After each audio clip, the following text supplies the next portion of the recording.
nos habíamos quedado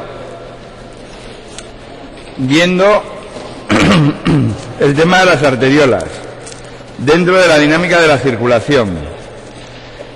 Esa era la gráfica que os decía ayer, en la cual se ve claramente que la mayor caída de presión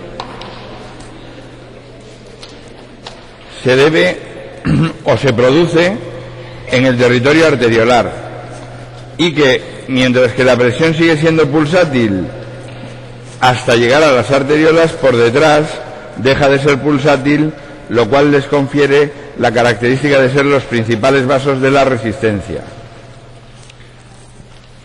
Las arteriolas, si os fijáis, también esa corresponde a la presentación del principio de curso, corresponden a los vasos que hay entre 30 micras y 10 micras de diámetro, que en este esquema correspondería justo al tramo que está desde donde marco en este momento hasta aquí, que quiere decir que es donde se produce una gran caída de la presión arterial. Sigue cayendo a través de los capilares, como veremos a continuación, y a través de las vénulas, y luego ya en las venas cae relativamente poco, y es más el efecto hidrostático el que genera los cambios de presión. Vamos a ver entonces la repercusión que tienen el efecto de las arteriolas sobre dos fenómenos. Uno es sobre la circulación en su conjunto y otro es sobre el flujo a nivel local. De manera que las arteriolas corresponden fundamentalmente al elemento donde se controla la resistencia y por tanto su efecto es doble. Por un lado, la repercusión es en la resistencia periférica total como elementos en paralelo dentro del árbol vascular, los que corresponden a las arteriolas de todo el organismo. De manera que la conductancia sería la suma de las conductancias, quiere decir cuanto más vasodilatadas estén las arteriolas, mayor va a ser la conductancia y menor la resistencia. ¿Vale? De manera que la resistencia periférica total va a venir definida por el conjunto de las arteriolas en paralelo. Y eso va a dar lugar, junto con el volumen minuto proporcionado por el corazón, a una presión de perfusión que es común para todo el organismo, como habíamos visto. ¿Está claro? De manera que ahora, la resistencia no individual de un tejido, sino en conjunto, en paralelo, que quiere decir que la resistencia total del organismo corresponde a que la inversa de la resistencia total es la suma de las inversas, o lo que es lo mismo, la conductancia, la suma de las conductancias, ¿vale? Y, por otro lado, el volumen minuto que proporciona el corazón van a definir una presión de perfusión. Bien. Por otro lado, a nivel de los tejidos, como la presión de perfusión es común para todos, ahora la resistencia local del tejido es la que define el flujo a través del tejido. ¿Estamos de acuerdo? ¿Lo habéis comprendido? Este es un mecanismo muy importante si lo comprendéis, porque comprenderéis cómo funciona en conjunto el árbol cardiovascular. De manera que tenemos que a nivel global participan todos los territorios en definir la resistencia periférica total, y luego a nivel local eso genera una presión de perfusión que es común para todos, y ahora lo que cada uno recibe de flujo depende de su propia resistencia. ¿Estamos de acuerdo? Si lo vemos así, vamos a ver qué efectos tendríamos a nivel general y a nivel particular, ¿vale? Y qué mecanismos son los que soportan esos efectos. En primer lugar, ¿qué sucede si aumentamos el volumen minuto por alguna causa externa, sin modificar la resistencia? ¿Qué es lo que va a pasar?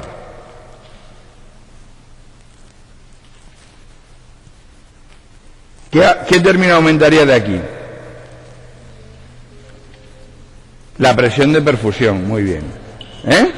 Entonces, eso es común para todos y como ninguno ha variado su resistencia, aumentaría el flujo en todos los sitios. ¿Vale? Bien. Y proporcional a ese aumento. Pero ahora planteémonos qué pasa si es un territorio el que modifica su situación. ¿Vale? Si ahora teníamos una presión de perfusión general, la que sea, si un territorio disminuye su resistencia, ¿qué es lo que va a pasar? Si un territorio disminuye su resistencia, suceden dos fenómenos, que es, por un lado, a nivel local aumenta el flujo, y a nivel del resto de los territorios disminuye si ese flujo no se modifica. ¿Vale? Y si ese flujo no se modifica, ¿qué le pasa a la presión total del organismo? Que caería. ¿Vale? Porque si he disminuido la resistencia en un tejido, lo he vasodilatado, la resistencia periférica total ahora es menor, porque la conductancia es mayor. ¿Vale? Si no modifico el flujo acompasadamente, quiere decir que lo que pasa es que cae la presión arterial.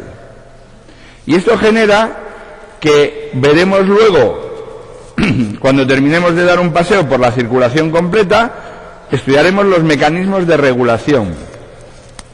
Y entonces veremos que precisamente los mecanismos de regulación ajustan flujo y presión total a nivel del organismo, actuando sobre determinadas resistencias vasculares, fundamentalmente riñón y otros tejidos, y luego los tejidos localmente modifican su resistencia. Cuando un tejido modifica su resistencia, modificando por ejemplo su actividad metabólica, ¿qué es lo que pasa? Que se produce inicialmente una caída de presión que pone en marcha los mecanismos generales de recuperación de la presión. ¿Vale? Y se restituye el equilibrio en una nueva situación. De manera que aquí tenemos diferentes sistemas de control que están actuando todos en equilibrio, pero en un equilibrio desplazable. De manera que parece que hay un elemento que controla un determinado valor que sería el normal de las variables, pero no es así. Simplemente lo que están es en un equilibrio y por eso puede ser normal tener las variables en distintas posiciones manteniendo un diferente equilibrio. ¿Vale? Esto ahora os puede sonar un poco raro, lo iréis comprendiendo cuando veamos el resto de los sistemas de control. ¿Vale? Vamos a ver cuál es el efecto local sobre los tejidos. Sobre los tejidos habíamos visto ayer que la curva relación presión de perfusión flujo en los tejidos tiene una forma en S, como la tenemos aquí, con un punto de comienzo de flujo que no corresponde al cero, lo cual quiere decir que esta ecuación ¿se cumple o no se cumple? Sí se cumple, pero la resistencia es infinito. ¿Vale? Quiere decir, el vaso está cerrado. Por eso hay una presión mínima, que es la que se requiere para abrir el vaso y que corresponde a la presión crítica de cierre. Por debajo de esa presión de perfusión no hay flujo.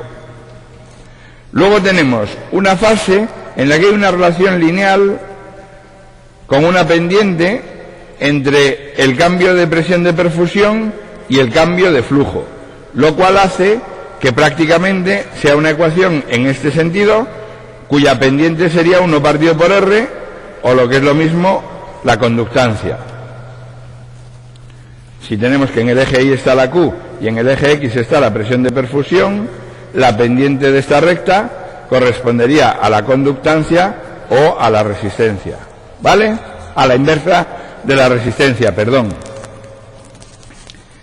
Y a partir de un determinado valor, en torno a 60 milímetros de mercurio, 70 de presión media de perfusión, lo que se produce es un fenómeno de autorregulación del flujo, que se llama así, en los tejidos, en los cuales cada tejido modifica su resistencia de forma que se mantenga el flujo. ¿Vale? Vamos a verlo aquí. ¿Qué sucede, por ejemplo, si estamos en el punto A? En el punto A, si nosotros aumentamos la presión de perfusión, aumentamos el flujo, pero inmediatamente después el tejido aumenta su resistencia y vuelve al punto B. ¿Vale? Si estamos en el punto A y bajamos la presión de perfusión porque otro tejido ha hecho lo que sea, resulta que se baja la presión el flujo, se vasodilata el tejido, aumenta el flujo y volvemos al punto C. ¿Vale? Eso es un hecho experimental y esto es una gráfica experimental, de manera que ahora podemos buscar cuáles son las explicaciones que soportan este hecho, pero esto es un hecho. O sea, los tejidos, por ejemplo, se cogen y la mayoría de ellos fuera del cuerpo, o sea, en un pocillo sin inervación. Si yo controlo la arteria de entrada, la vena de salida y pongo la presión de perfusión que yo quiero, tienen este comportamiento. De manera que si yo durante una presión de perfusión entre, digamos, 60, 70 y 150, puedo estar modificando la presión de perfusión en todo ese rango con una mínima variación del flujo. No es que no tenga ninguna variación del flujo, porque, como hemos dicho, no es un sistema de control estricto, sino que es sistemas en equilibrio que hacen que, como unos se oponen al cambio, el cambio que se produce es muy pequeño. ¿Vale?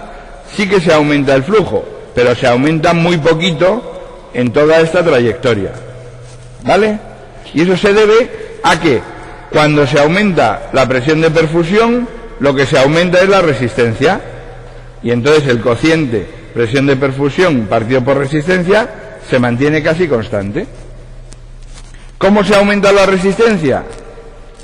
Pues a través de modificar el calibre de los vasos. ¿Cómo se modifica el calibre de los vasos? Aumentando la fuerza de contracción de las arteriolas, de los músculos de las arteriolas. ¿Vale? ¿Lo hemos comprendido? De la misma manera, si disminuye la presión de perfusión, lo que hace el sistema es disminuir la resistencia. De manera que si disminuye la presión de perfusión, disminuye la resistencia y por tanto el flujo se mantiene constante. ¿Cómo se disminuye la resistencia? Relajando los músculos de las arteriolas. Al relajarse los músculos de las arteriolas, se aumenta el calibre y disminuye la resistencia. ¿Vale? Bien, ese es el hecho experimental. También es un hecho experimental que modificando la actividad metabólica se modifica esa relación y se pasa a una relación con mayor flujo, aunque no tenga inervación el tejido. O sea, que quiere decir que el propio tejido mantiene sistemas de control suficientes como para asociar la tensión de los músculos en las arteriolas a su propia actividad metabólica. Si aumenta la actividad metabólica, tenemos una curva igual de autorregulación, pero a un nivel más elevado. ¿Vale? Y si disminuye, tendríamos una curva de autorregulación a un nivel más bajo. Hay tejidos que expresan eso en mucha proporción y hay tejidos que se quedan casi sin flujo cuando no tienen casi actividad, como puede ser la piel, y hay tejidos que tienen un flujo alto a pesar de todo, como pueda ser el riñón, y en cambio son capaces de reducirlo no tanto por control local, sino por control general, como ya veréis luego. ¿Vale? Vamos a ver cuáles son las explicaciones para este fenómeno. Hay diferentes teorías. Hay una teoría miogénica La teoría miogénica se basa en expresar que los músculos lisos, todos ellos tienen una propiedad, que es que cuando los intentas estirar, aumentan su fuerza de contracción. Y el resultado final puede ser incluso una longitud menor de la que tenías. Tú coges un molusco, lo intentas estirar y al final lo que obtienes es una longitud menor, ¿vale? Y tienes que poner mucha más fuerza para conseguir ese fenómeno. Esta teoría miogénica, que la expresan muchos de los tejidos, también tiene un soporte que se está estudiando, químico, que podéis ver y que probablemente se desarrollará mucho más en años sucesivos, porque al final todo tiene una interrelación y al final tiene que ser la actividad actina-miosina la que está generando esa fuerza de contracción, que es una reacción química. En cualquiera de los casos la explicación sería la misma, que es, si yo aumento la presión inicialmente, al aumentar la presión en el interior, ¿qué pasa con el calibre del vaso inicialmente? Votos a favor de que aumenta. Inicialmente, o sea, yo tengo un vaso, aumento la presión en el interior. ¿Qué hace? Aumenta el calibre, ¿vale? Aumenta la tensión en la pared, ¿vale? Y ahora, al aumentar la tensión en la pared, aumenta su fuerza de contracción y se queda con una vasoconstricción. Y sería el trayecto, como hemos dicho, de A través de 1, 2 hasta B. ¿Vale? Igual podemos razonar para el trayecto descendente desde A hasta C a través de 3, 4. ¿Vale?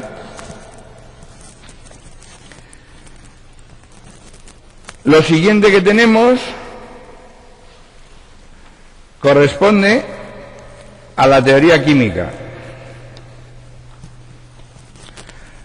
La teoría química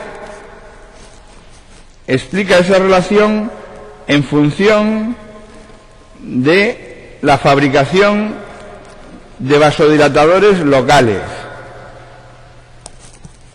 ¿Vale?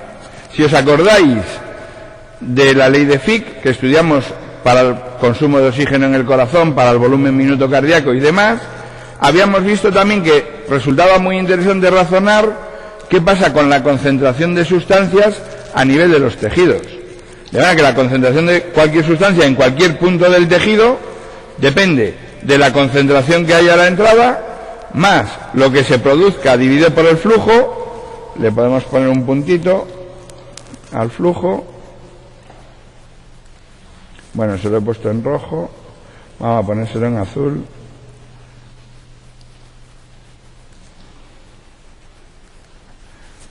Menos lo que se consuma partido por el flujo.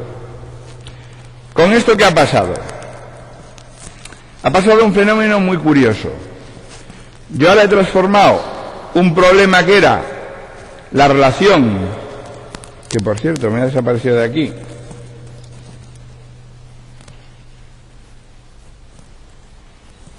un momento, ya sé lo que ha pasado.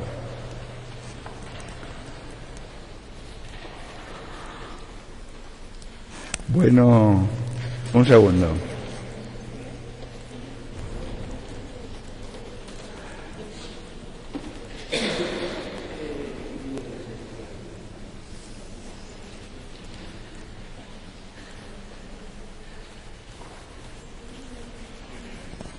Ya la tenemos ahí, donde estaba antes. ¿Vale? Ahora vamos a ver qué efecto produce eso y qué quiere decir esta relación, curiosamente, cuando yo produzco vasodilatadores. Imaginaros que un tejido está produciendo un vasodilatador a nivel constante, a una tasa de producción, la que sea. ¿Vale? Ya estudiaremos luego cuáles son esos vasodilatadores. Pero un tejido está produciendo un conjunto de vasodilatadores con una tasa de producción constante. La concentración, si yo mantengo el flujo, ¿cómo va a ser?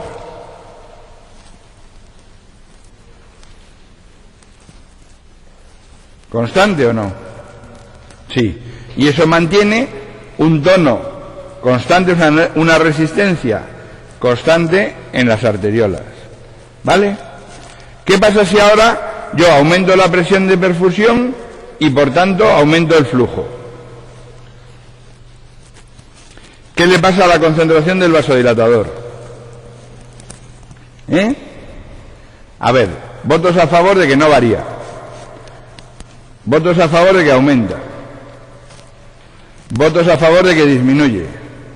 Muy bien, eso es. Disminuye porque si aumenta el flujo, estamos, suma menos y por tanto disminuye la concentración del vasodilatador. Es como si uno echa una gota de tinta en un flujo. Entonces, si uno está echando una gota de tinta constantemente en un flujo, está de un color. Si aumento el flujo, ¿qué le pasa al color? Que se hace más tenue, que la concentración disminuye. ¿Vale?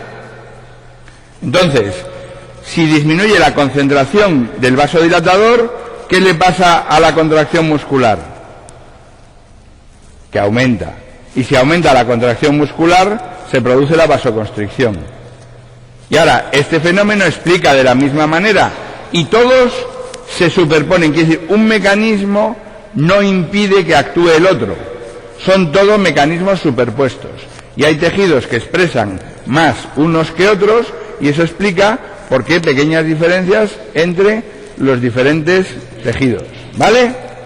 Pero este mecanismo también explica por qué, si un tejido produce vasodilatadores con una tasa constante, el hecho de que esté en A, ya lo hemos fastidiado. Ahí.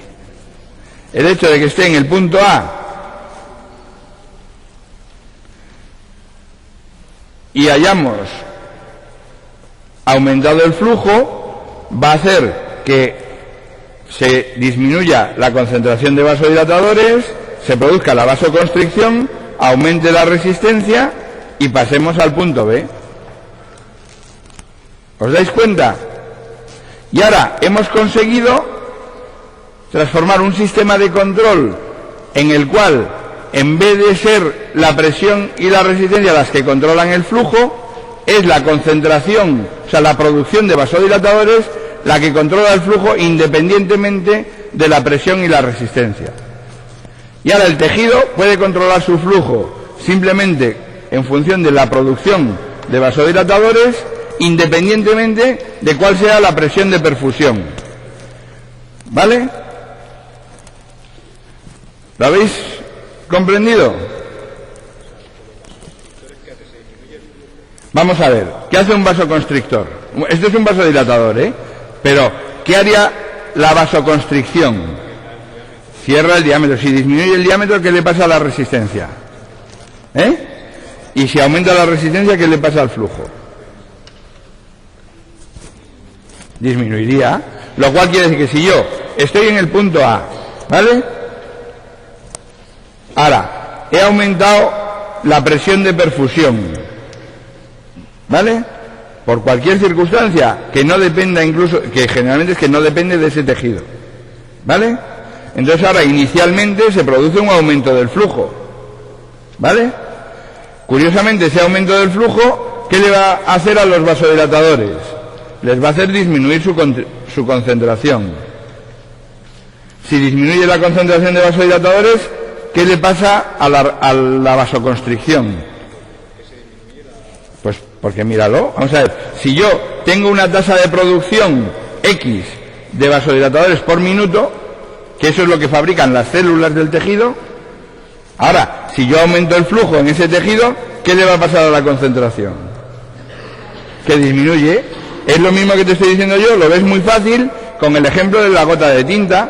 Tú tienes un flujo, lo puedes hacer en casa, en el lavabo, abres un pequeño flujo y vas echando una gotita de tinta, con una frecuencia fija. Pam, pam, pam. Si ahora aumentas el flujo, ¿qué le pasa al color? Que disminuye. Si aumentas el flujo, disminuye el color. ¿Estamos? Entonces, al disminuir el color, se produciría la vasoconstricción, porque han disminuido los vasodilatadores. ¿Te has dado cuenta? ¿Lo hemos visto ya? Bien. Pues lo mismo sucede si razonamos del revés, que es, si en un tejido, y a lo mejor esto resulta más fácil porque va más a favor de lo que os gusta, que es, si en un tejido disminuye la presión de perfusión, inicialmente disminuye el flujo, ¿vale? Ahora, si disminuye el flujo, ¿qué le pasa a la concentración de vasodilatadores? Que aumenta. Si aumenta la concentración de vasodilatadores, ¿qué le pasa al vaso? Que se relaja y aumenta el calibre, disminuye la resistencia y volvemos a recuperar el flujo. De manera que ahora hemos conseguido un sistema automático que regula la resistencia en función de la presión de perfusión, gracias a fabricar en una forma constante los vasodilatadores. Pero además tiene una ventaja, y es que no solamente explica la curva de trazo continuo, sino que esta teoría también explica la curva de trazo discontinuo. ¿Por qué? Porque ahora simplemente el cambio en la actividad metabólica del tejido lo que está haciendo es cambiar la fabricación de vasodilatadores. Con lo cual, si aumenta la actividad metabólica del tejido, aumenta la producción de vasodilatadores.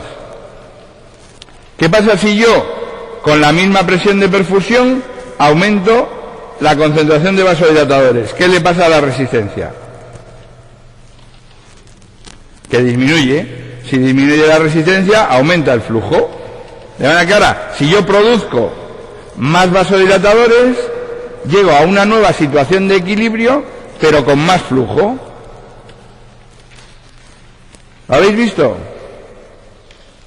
Y he conseguido un doble efecto.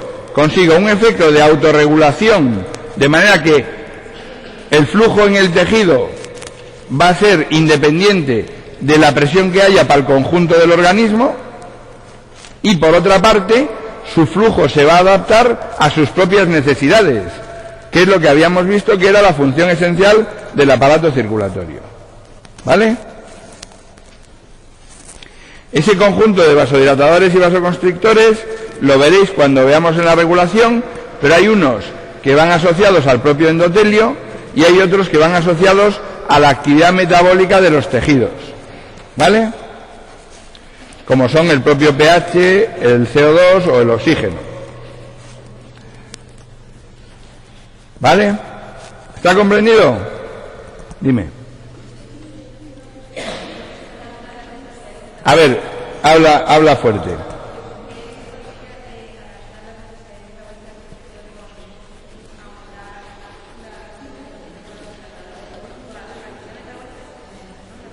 Claro, vamos a ver, tú imagínate que de hecho es lo que es, uno de los vasodilatadores es el CO2 y uno de los vasodilatadores es el hidrogenión, o sea, el pH, ¿vale?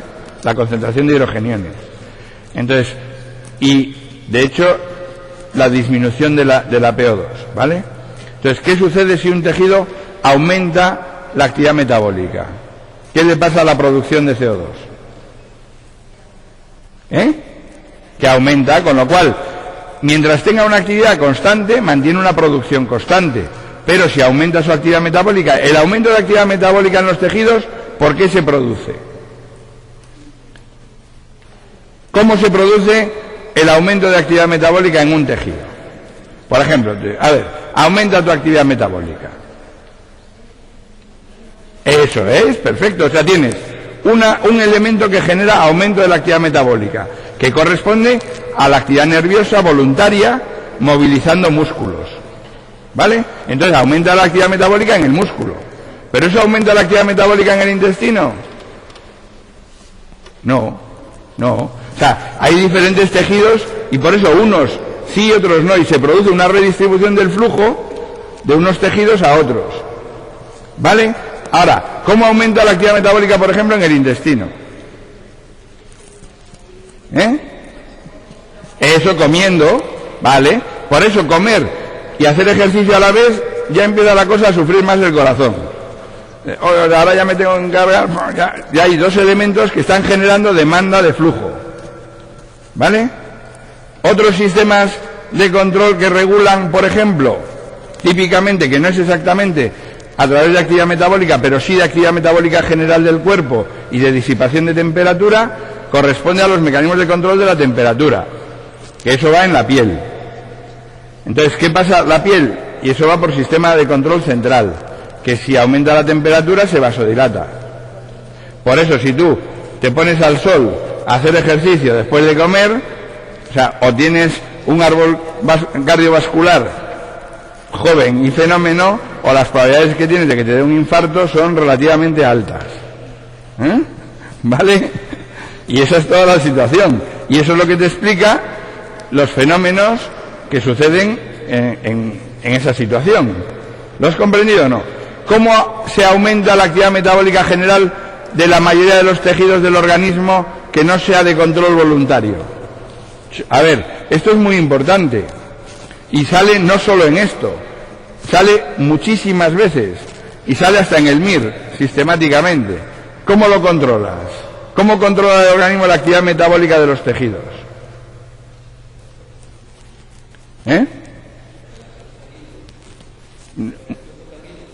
No te oigo. ¿Con él?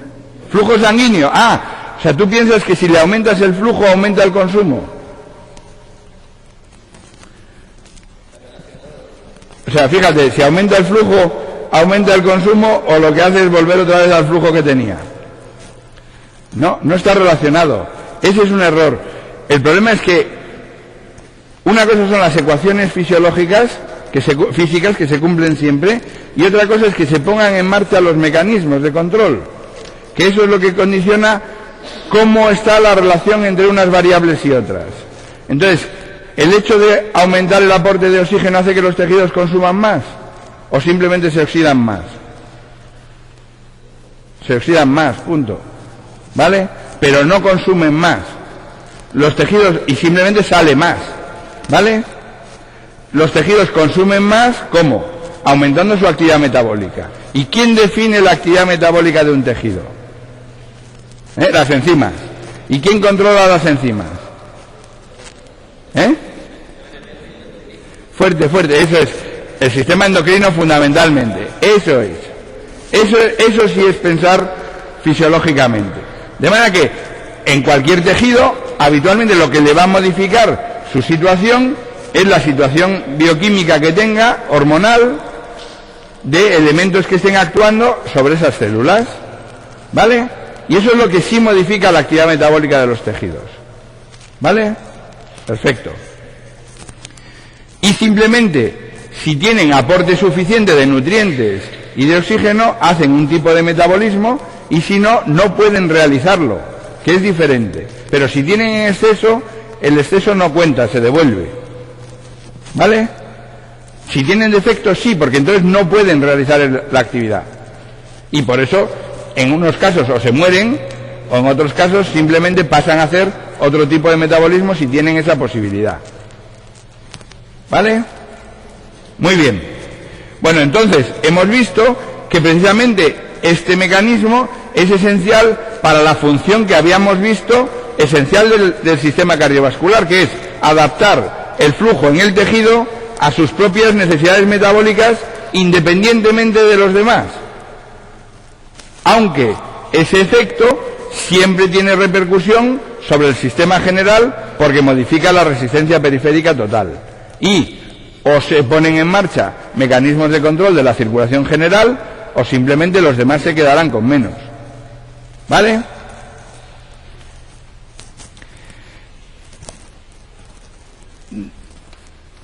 Aquí tenéis que os he puesto esta explicación que hemos dicho, os la he puesto aquí, que es, si desde A se aumenta la presión, aumentaría el flujo a través de 1, que provoca la bajada, la disminución de la concentración.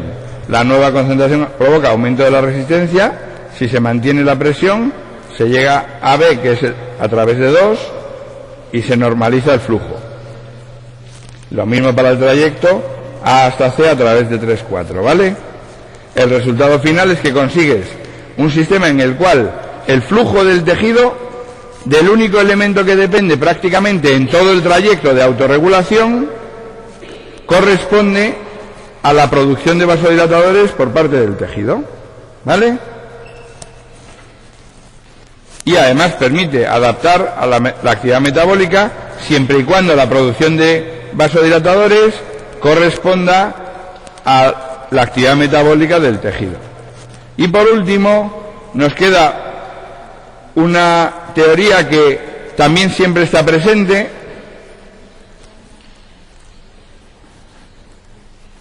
pero que tiene una repercusión relativa y que está un poco en relación con lo que vamos a ver a continuación en los capilares, que corresponde a la teoría hidrostática.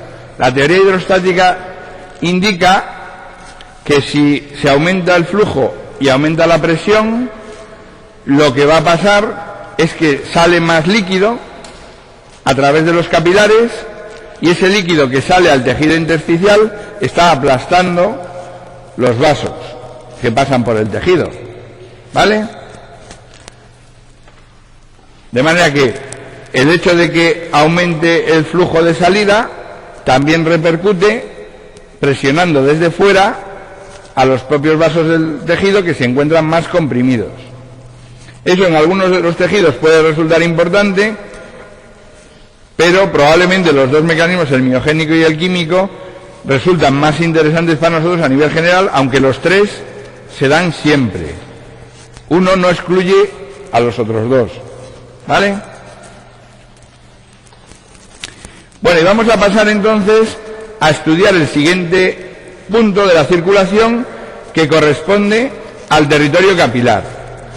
El territorio capilar y la microcirculación corresponde justo al sitio donde se hace efectiva la función del aparato circulatorio, que es la de conseguir un intercambio adecuado en los tejidos. ¿Vale? A ver, ¿qué estás mirando? Sí. El campus, bien. Vamos a ver. Sí, luego podéis recuperarlo, pero si estáis aquí despistados, luego os cuesta más centraros, ¿vale? Venga. ¿Qué pasa con la microcirculación? La microcirculación corresponde a la circulación de la sangre justo a nivel de los tejidos, y se hace a través de capilares que solamente son una capa de endotelio y por tanto tiene una proximidad entre las células de la sangre y el plasma con los tejidos, con el intersticio. El flujo a través de los capilares está controlado por metarteriolas en un conjunto y por esfínteres precapilares localmente en los capilares. ¿Qué diferencia hay entre una metarteriola y un esfínter precapilar? Prácticamente casi nada. Simplemente se llama esfínter cuando el tono muscular mantiene el vaso sistemáticamente cerrado y solo se relaja transitoriamente. Y mientras que se llama metarteriola o arteriola cuando la mayor parte del tiempo está abierto y solo se cierra si baja la presión en ese sitio. ¿Vale?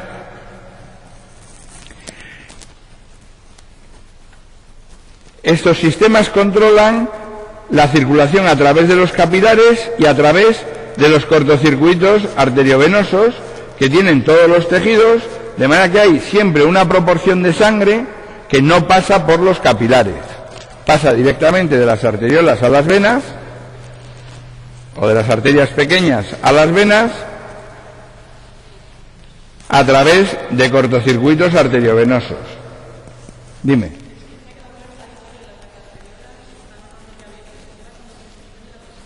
Claro, como las arteriolas, quiere decir, si baja la presión en el vaso, sí cierran el vaso, ¿vale? Pero en condiciones normales mantienen un flujo y son los esfínteres precapilares los que están cerrados. Si alguien tuvo ocasión en el bachillerato de haber visto el flujo en la membrana interdigital de la rana, por ejemplo, que se puede ver muy bien, coge una rana, le abre las patas, lo mira a través de una lupa un poco potente y ve cómo es el flujo. En muchos de los reportajes de por ahí también lo veréis, y veis que de repente se ve como hay, los capilares tienen, muchos de ellos, el flujo parado, y de repente se abre uno, pasan por ahí, se cierra, se abre otro, pasan por allí, se cierra, y así sucesivamente. De manera que en cada instante de tiempo la mayoría de los capilares están cerrados. De hecho, si un sujeto tiene una vasodilatación de los esfínteres precapilares, es un shock dificilísimo de recuperar, porque la caída de presión es tan brutal que no hay forma de recuperar a ese sujeto. Eso sucede en algunos shocks tóxicos y generalmente con muy mal resultado. ¿Vale? La vasorelajación de los esfínteres precapilares a nivel global del organismo baja excesivamente la resistencia y cae totalmente la presión. ¿Vale? En condiciones normales se mantiene el flujo de forma discontinua a través de diferentes capilares en el tejido. ¿Estamos? Bien, pues las funciones del capilar dependen de dos o tres cosas. Tendríamos unas funciones que se derivan de las propias células endoteliales. Las células endoteliales de los capilares producen una serie de sustancias y también funcionan como elementos que activan e inactivan muchas de las hormonas y de las prohormonas y de los productos que van en la sangre. Ya habéis estudiado todos, por ejemplo, el sistema de regulación de la producción de hematíes. ¿Cómo se regula la producción de hematíes? ¿A través de qué? De la eritropoyetina. ¿Y dónde se activa la eritropoyetina? Pero en el riñón, ¿dónde? A nivel de los capilares del riñón. O sea, es el endotelio renal el que escinde el elemento y el que consigue el elemento precursor y consigue liberar la eritropoyetina, que es más activa. ¿Vale? Igual, por ejemplo, veremos los capilares pulmonares, que son unos de los que más actividad tienen a ese nivel, son capaces de activar y de inactivar un montón de sustancias con repercusión general en el organismo. Entre otras, un importante controlador de la presión arterial que corresponde a la angiotensina. La angiotensina, que estudiaréis dentro de unos días en el sistema de regulación, tiene un precursor que es el angiotensinógeno y se convierte en angiotensina 1 a nivel del riñón. Y luego a nivel del pulmón se consigue pasar a angiotensina 2, que es el verdaderamente activo. También hemos visto que son capaces de generar elementos vasodilatadores y elementos vasoconstrictores. Por otra parte, los capilares resultan importantes por su propio tamaño, que es, al ser los vasos de menor calibre, es donde se atascan todas las partículas que sean más grandes que su tamaño. ¿Vale? ¿Eso qué importancia tiene? Pues tiene importancia, por ejemplo, en dos fenómenos peculiares. Uno, en los trombos. Los trombos se atascan normalmente en el territorio capilar a donde llegan. ¿Dónde es más frecuente tener trombos? En la humanidad. No, normalmente no. ¿En dónde? En las piernas. ¿Vale? Los trombos que salen de las piernas, ¿dónde se atascan? Si yo libero un trombo de una vena de la pierna y sale circulando, eso se llama un émbolo. ¿Vale? Un coágulo que va circulando se llama un émbolo. Y ahora ha salido de la pierna, va circulando y va circulando cada vez a través de vasos más gordos, hasta que llega ¿a dónde?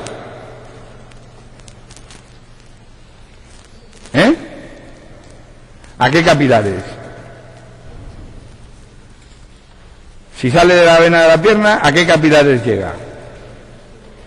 A ver, tú, ¿A qué capilares llega si sale de la vena de la pierna? ¿Tú? ¿Cómo no vas a saberlo? No sabes, no quieres pensar. O sea, quieres hacer otra cosa y no quieres pensar, porque es imposible que no lo sepas. A ver, piensa un poquito. Si sale de una pierna, ¿dónde se atasca? ¿Cómo va la circulación?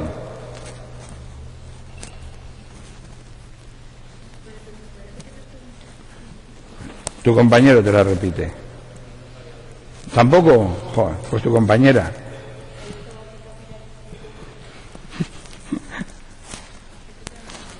¿Eh? No, eso ya lo he visto, pero por eso te pregunto. A ver, venga, pero no, da igual, vamos a ver. El que esté uno distraído, no pasa nada, pero ahora ya no, ¿ya? Contesta. ¿Cómo no vas a saber? Si un émbolo sale de la pierna, de una vena de la pierna, ¿en qué capilares se atasca?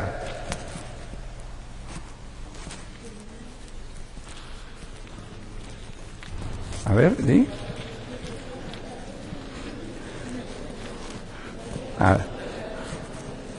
A ver. Pues en los pulmonares, porque te lo han dicho, ¿por qué? ¿Sube hasta dónde? ¿Hasta qué sitio sube? Hasta el pulmón, en directo. Pega un brinco, ¡fum!, y se va al pulmón. No, ¿hasta dónde sube? Eso es el aparato circulatorio, ¿hasta dónde sube? Si tú te metes por una vena de la pierna, ¿hasta dónde subes? ¿Hasta la cabeza? No, ¿por qué? ¿Quién te lo impide? ¿Quién te impide subir hasta la cabeza? ¿La aurícula te lo impide? Porque recibe flujo desde arriba, que viene desde arriba. Si no, podrías, o sea, si tú metes un catéter, con un catéter sí llegas hasta arriba, O sea, una cosa es el trombo, no, porque hay un flujo que viene de la cava superior también hacia la aurícula. Y entonces, ¿de la aurícula a dónde va? ¿Al ventrículo? ¿A qué ventrículo? Al derecho. ¿Y del derecho a dónde va? A la pulmonar. Y ahora, de la arteria pulmonar, ¿a dónde va?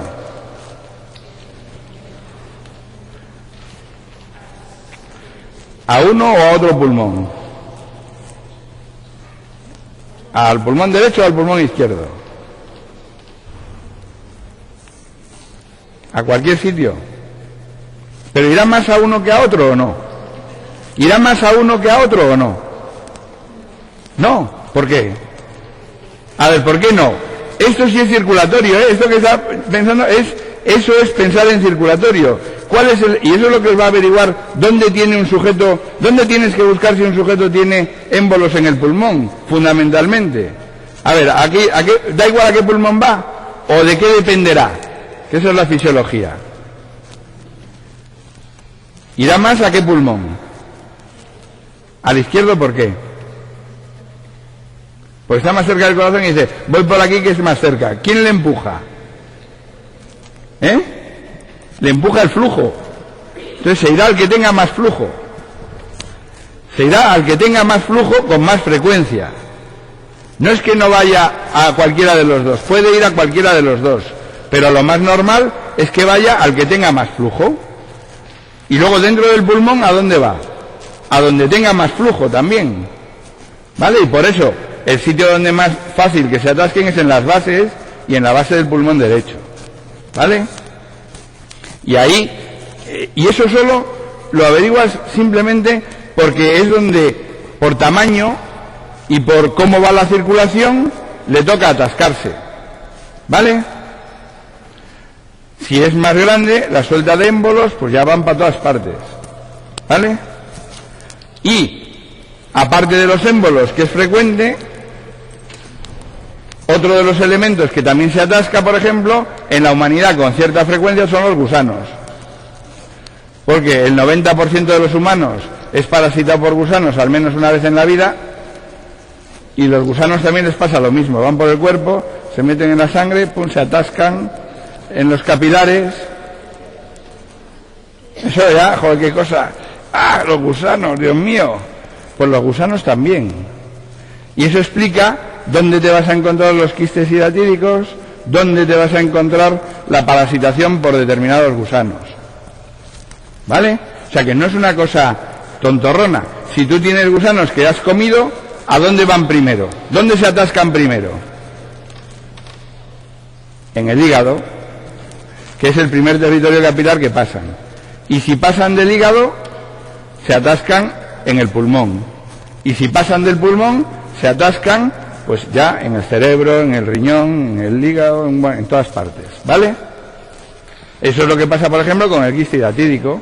También pasa frecuentemente con otros que es más habitual y que son un susto que te pasas. Yo siempre recuerdo y siempre lo comento aquí porque es muy espectacular. Yo la verdad es que el paciente que vino venía con un susto que se moría. Pues mire, es que yo acabo de toser y he echado esto, un gusano. Claro, o sea, ¿por qué? Y eso los ascaris les pasa, y es una parasitación relativamente frecuente en la humanidad, y tampoco es excesivamente grave, pero es un susto que te pasas. O sea, tú toses y echas una cosa roja que se mueve y dices, Dios mío, estoy muerto, o sea, y llegas allí y dices, no hombre, no se preocupe. ¿Cómo no me voy a preocupar si estoy muerto? Mire, o sea, estoy echando esto, ¿eh? Pero daros cuenta que los niños, vosotros habéis sido niños, ¿no? Habéis comido tierra, ¿verdad? O sea, pues eso, ¿eh? El 90% de la humanidad es parasitada por gusanos alguna vez en la vida, ¿vale? Y ya lo estudiaréis cuando lleguéis a micro y a parasitología. Los ascaris tienen un ciclo en el cual pasan a través de los capilares pulmonares, suben por la tráquea y los vuelves a deglutir. Y en ese proceso muchas veces te estimulan, irritan, tal, toses y entonces los echas. ¿Vale? Ahora ya no se os queda claro que los capilares se atascan las cosas. ¿Vale? ¿Estamos? Vaya susto. Bien. Y última cosa. En los capilares también se produce el intercambio dependiendo del tipo de capilares que son, como tenéis aquí, y que es lo que empezaremos a estudiar el próximo día, el intercambio a nivel de los capilares. Y probablemente nos dé tiempo a terminar el intercambio a nivel de los capilares y las venas. ¿Vale? Entonces hasta el lunes que viene.